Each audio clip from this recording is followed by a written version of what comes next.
নমস্কার বন্ধুরা, মীরার রান্নাঘরে আপনাদের সবাইকে স্বাগত। আজ তাল দিয়ে বানিয়ে নেব নরম তুলতুলে সরু চাকতি পিঠে। আর এই সরু চাকতি পিঠেটা বানানো একদমই সহজ, আর এটা আমি শুধু সুজি দিয়েই বানিয়েছি। চলুন তাহলে পুরো রেসিপিটি দেখার জন্য অনুরোধ রইল।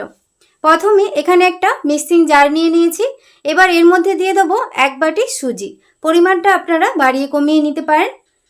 আর এর মধ্যে দিয়ে দিলাম 2 চামচ চিনিটা বেশি দেওয়ার দরকার নেই, তাহলে কিন্তু কড়ার নিচে লেগে যাবে। তারপর 1 বাটি আমি জল দিয়ে এটা ভালো করে পেস্ট বানিয়ে নিয়েছি। এখানে জল আবারও লাগবে, আমি 1 বাটি এখন দিয়েছি। আবারও হাফ বাটির মতো জল দিয়ে দিলাম। আর এখানে আমি তালের পাল্প নিয়েছি, আর তালের পাল্পটাকে ভালো করে আমি ছেঁকে নিয়েছি। এখানে অল্প করেই তালের পাল্পটা লাগবে। এবার দিয়ে দিলাম নারকেল কোড়া, আর দিয়ে দেবো স্বাদ মতো লবণ। দিয়ে ভালো করে ব্যাটারটা আমি ফেটিয়ে নেব। পুরো রেসিপিটি আপনারা দেখতে থাকুন, একদম রেসিপিটা বানানো সহজ। আর আমার চ্যানেলে আপনি যদি নতুন হয়ে থাকেন, প্লিজ আমার চ্যানেলটি সাবস্ক্রাইব করবেন, আর পাশে থাকা বেল আইকনটা পুশ করে দেবেন আমার নতুন ভিডিও পাওয়ার জন্যে। ভালো করে ফেটিয়ে নেওয়ার পর আবারও 1 বাটির মতো আমি জল দিয়ে দিলাম। ব্যাটারটা কিন্তু এরকম ঘনত্বে রাখতে হবে, একদমই পাতলা করে। দেখুন, এবার 10 মিনিট রেস্টে রেখে দেওয়ার পর পিঠেগুলো বানাবো।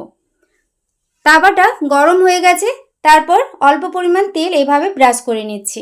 আর আপনারা যদি লোহার তাওয়ার মধ্যে বানান, তাহলে তাওয়াটাকে ভালো করে গরম করবেন। তারপর অল্প পরিমাণ তেল ব্রাশ করে গ্যাসের ফ্লেমটা এই সময় মিডিয়াম করে কিছুটা ব্যাটার দিয়ে এইভাবে চাকতি পিঠে যেমন ঘোরায় এইভাবে ঘুরিয়ে তারপর একটু অপেক্ষা করব। ওপরটা যখন এরকম শুকনো হয়ে আসবে, তখন এইভাবে চাকতি পিঠেটা পাট করে নিচ্ছি।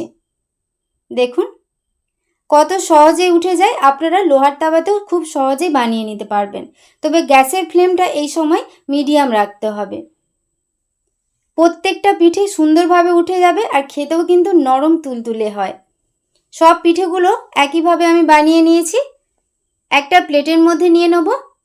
তৈরি হয়ে গেল খুবই সহজে তালের সরু চাকতি পিঠে। আপনারা বাড়িতে অবশ্যই বানাবেন। আর আজকের এই রেসিপিটি আপনাদের কেমন লাগলো অবশ্যই কমেন্ট করে জানাবেন।